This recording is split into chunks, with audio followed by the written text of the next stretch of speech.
Bueno, chicos, vamos a terminar con la última parte de la unidad teórica número 7 que había quedado pendiente. Ahora hago presentación de pantalla y continuamos.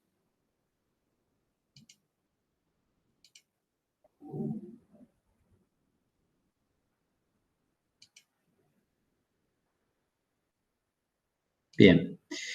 Bueno, habíamos quedado en los métodos de determinación del número de células, donde dijimos que teníamos métodos directos. Dentro de los métodos directos tenemos el recuento en cámara de Petrov-Hauser, también conocida, o se usa otra cámara que es la de Neubauer, que debe haber comentado la licenciada Ortega. Después tenemos lo que son contadores electrónicos de partículas, y dentro de los métodos indirectos tenemos el recuento de células viables en placa, el recuento en filtros de membrana y el recuento del número más probable. Entonces, medición del crecimiento microbiano. Se puede medir siguiendo los cambios en el número de células o el peso de la biomasa celular. El número de células se puede medir al microscopio y se llama recuento directo. Se puede realizar en muestras secas o líquidas, para las que se usan cámaras especiales de recuento, donde el valor de células es convertido a células por mililitro de suspensión. En cuanto a esto, digamos, la más conocida es la cámara de Petrov-Hauser, donde lo que nosotros hacemos es que la muestra dispensada entre porta y cubre se deja reposar unos minutos y se cuenta el número de células en varias celdillas, en general 16, equivalente a un cuadrado grande. Se anota el número n y se establece la siguiente multiplicación a producto, donde vamos a sacar la concentración en células por mililitros. Ahora, hay ciertas limitaciones para el uso de la cámara de Petrov-Hauser. ¿Cuáles son esas limitaciones? Que las células vivas no se distinguen de las muertas, las células pequeñas son difíciles de apreciar y se requiere habilidad para obtener precisión. Se necesita contraste de fase cuando la muestra no está teñida, y no es bueno para suspensiones poco densas, solo sirve para suspensiones concentradas. Eso es importante que ustedes tengan en cuenta. Bueno, acá lo que yo hago es básicamente mostrarle, digamos, el método directo de recuento de células totales en una cámara de Petrov-Hauser. Acá tienen, digamos,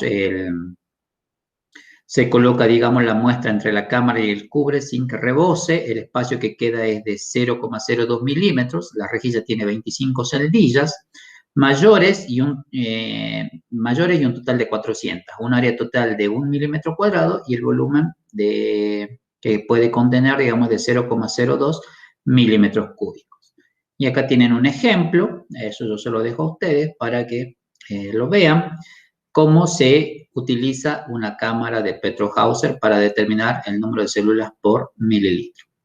Acá tienen el ejemplo, cualquier cosa me preguntan.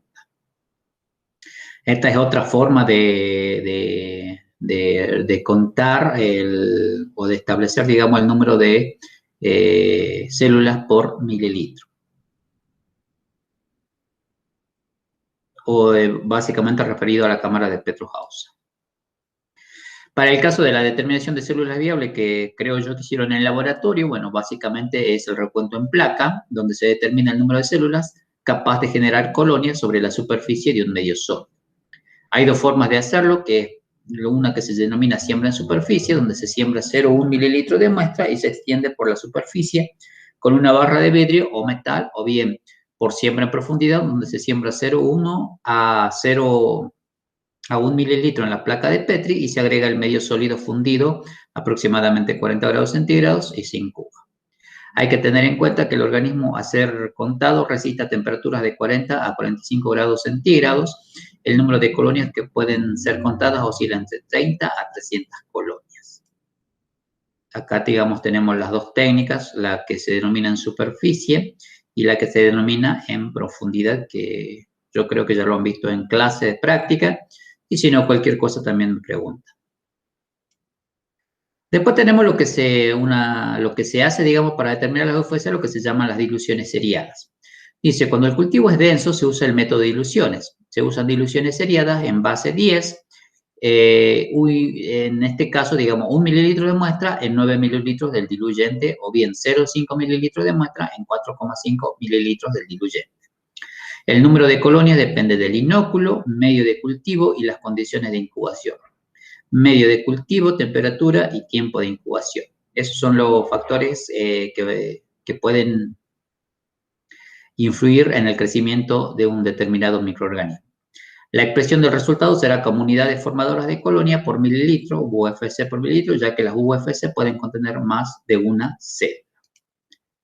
Acá, digamos, tenemos lo que es, cómo se hace la técnica de dilución, que yo, por eso les digo, ya lo deben haber visto con la profesora Ortega, donde primero hacemos la dilución de la muestra original, de la cual se toma 1 mililitro y se agrega en 9 mililitros de un caldo o de una agua peptona. Todo esto tiene que estar esterilizado y así se van tomando 1 mililitro de cada tubito y se va haciendo diluciones. Esas diluciones nosotros las denominamos en el laboratorio de diluciones seriadas y luego se toma un volumen de cada una de esas diluciones y se siembra en placas, en un medio de cultivo sólido, digamos, en placas de Petri, donde, digamos, la idea es ver cómo va disminuyendo las colonias a medida que se va haciendo más diluida la muestra, ¿sí?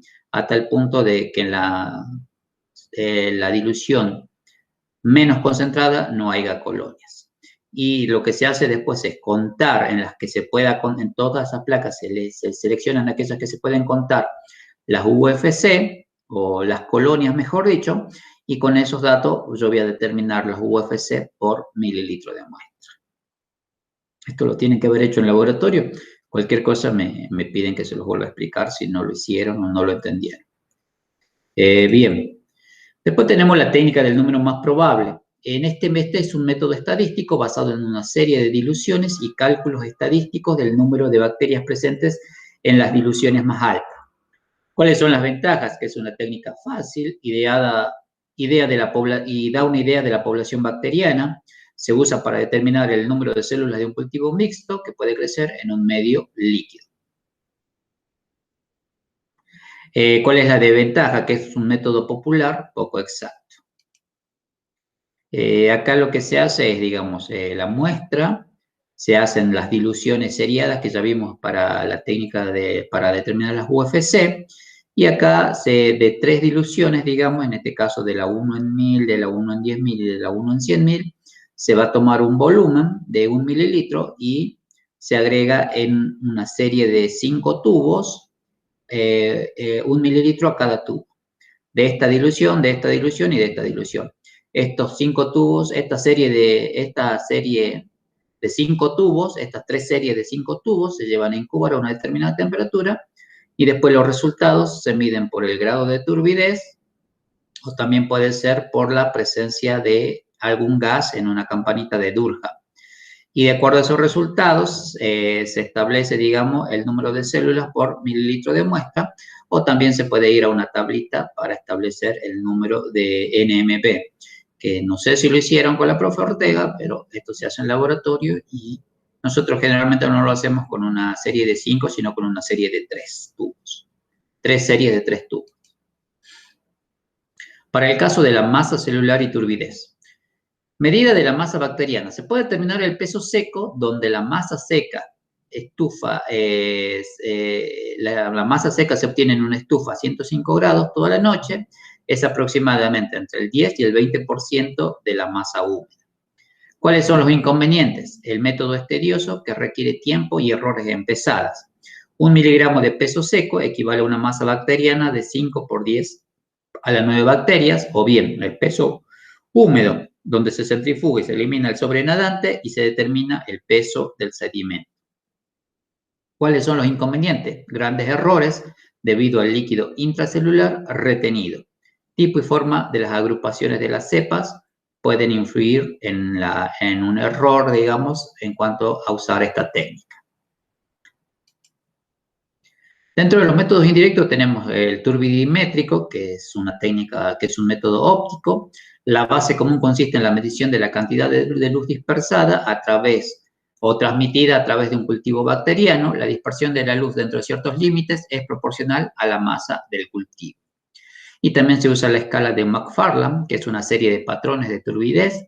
En este caso se usa un precipitado de sulfato de bario.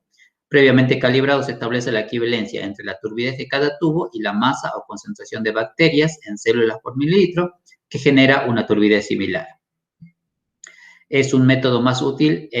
Un método más útil es la medida de la turbidez con fotómetro o espectrofotómetro, que hacen pasar la luz a través de la suspensión celular y detectan la cantidad de luz no dispersada. Los resultados se expresan en unidades fotométricas o unidades de densidad óptica proporcionales al número de células y a la masa celular. Acá tenemos, digamos, lo que sería el uso de la escala de Macfarlane.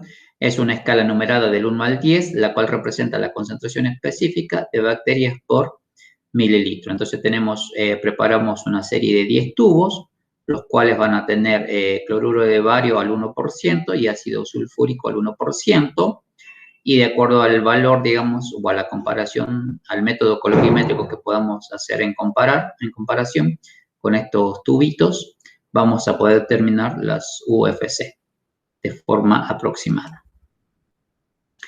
Para el caso de las mediciones del crecimiento microbiano o medición de la densidad masa celular, por turbidez, mediante un espectrofotómetro, bueno, lo que se hace es colocar, digamos, la muestra en un espectrofotómetro, donde lo que se va a hacer es medir, digamos, la luz que logra atravesar esa suspensión celular.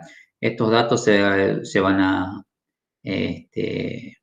registrar, digamos, en un lector ya sea de transmitancia o absorbancia, y de acuerdo con esos datos, digamos, vamos a poder hacer lo que se llama una curva de calibración para poder determinar las UFC por mililitro. Este método requiere la preparación de un estándar, o por eso se dice de patrones, que relacionen el número de células con la turbidez. Es problemático para muestras de organismos que forman agregaciones o biofilm. Se suele realizar agitación. Generalmente para esta técnica se usa agitación.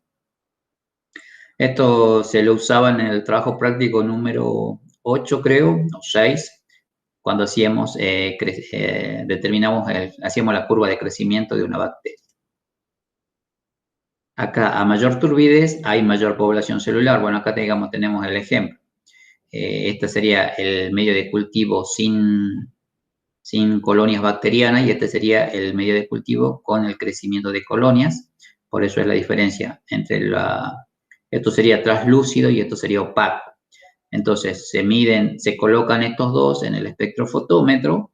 Obviamente, el translúcido va a dejar pasar la luz, en tanto que el opaco va a dispersar cierta cantidad de luz, o sea que la cantidad de luz que pasa va a ser menor, y eso se lo registra en un dispositivo que mide transmitancia o absorbancia.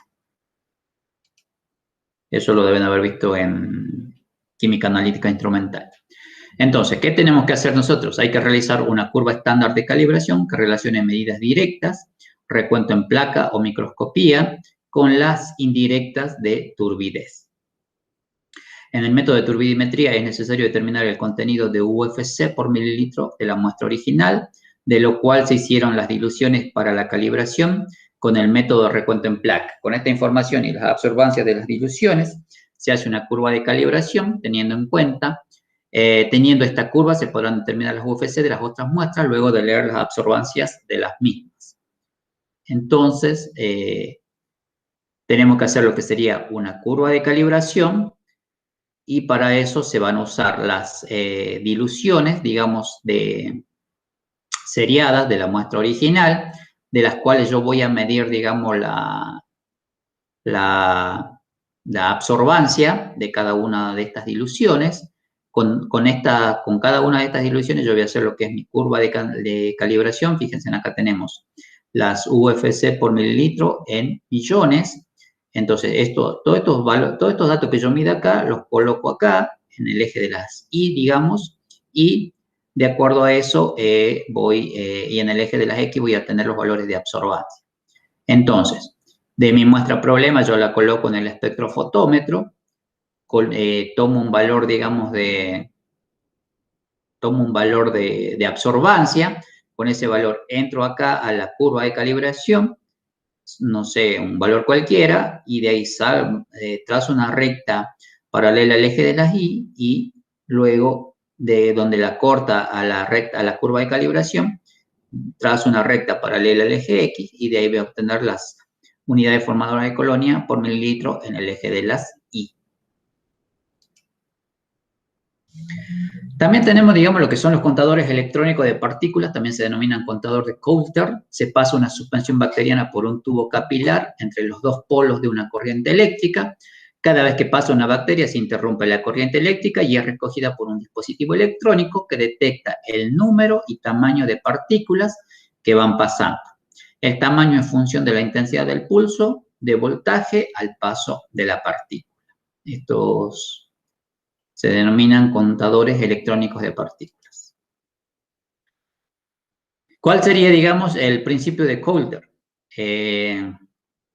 La impedancia o resistencia electrónica. El principio de impedancia en el recuento de las células se basa en la detección y medición de cambios en la resistencia eléctrica producida por las células cuando atraviesan una pequeña abertura.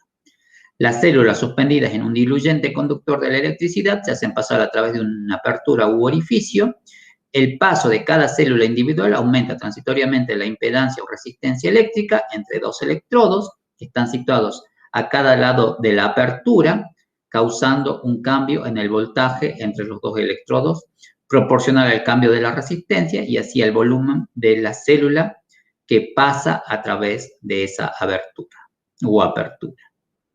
Bueno, acá digamos estaría cuál sería el mecanismo del principio de Coulter. También tenemos lo que es el citómetro de flujo. Este método está basado en hacer pasar una a una las células de una suspensión por un sistema de detección. Este sistema puede contener un detector capaz de medir diferentes parámetros, lo que permite identificar las bacterias durante su paso por el detector. ¿Cuál es la ventaja? Que es un sistema automatizado rápido y la desventaja no distingue células viables y no viables.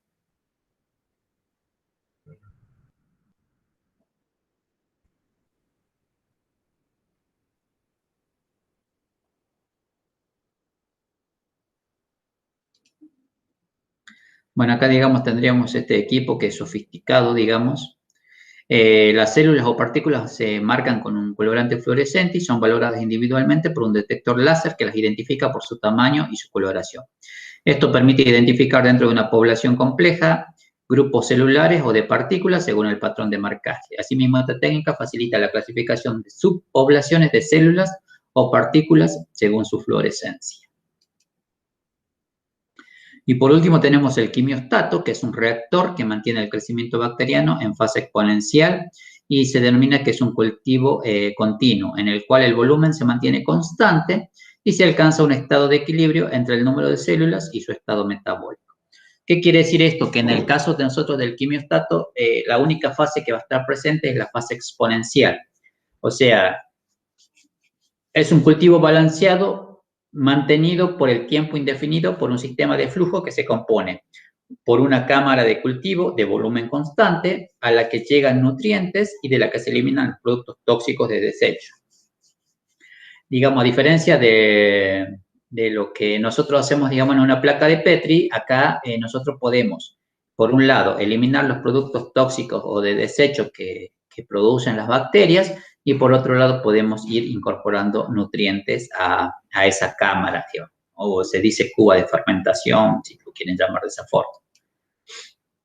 Este sería, digamos, esquemáticamente un quimiostato. Acá tenemos, digamos, lo que sería los flujos de los líquidos o entradas. Acá tenemos, digamos, acá se dice suministro de medios de cultivo. Este sería la cuba. Acá hay un crecimiento a una velocidad o tasa de crecimiento constante. Acá por este lado tenemos válvulas de paso donde podemos eliminar gases. Y acá tenemos, digamos, el producto o la cosecha de células o productos que nosotros queremos obtener. Esto sería el flujo de líquidos. La concentración de nutrientes es esencial y controla la velocidad de crecimiento del microorganismo. Entonces, acá tenemos, digamos, esto sería todo lo que es flujo de líquidos. Estas serían las entradas y estas serían las salidas. Por acá nosotros podemos digamos, suministrar algunos otros parámetros que son importantes y por este lado vamos a tener lo que son la salida de los gases. Se usan dos elementos de control en el quimiostato. Por un lado son la velocidad de dilución y la concentración del nutriente limitante, que puede ser carbono o nitrógeno. La velocidad de dilución controla la velocidad de crecimiento en rangos muy amplios y la densidad de células y la densidad celular, células por mililitro. Está controlada por el nivel de nutrientes limitantes. Los parámetros a tener en cuenta son el caudal en milímetros por hora, el volumen de cámara de cultivo en mililitros, la densidad celular X y el factor de dilución D, que va a ser igual a Q sobre B por H-1. Estos son, digamos, los parámetros a tener en cuenta en un quimiostato.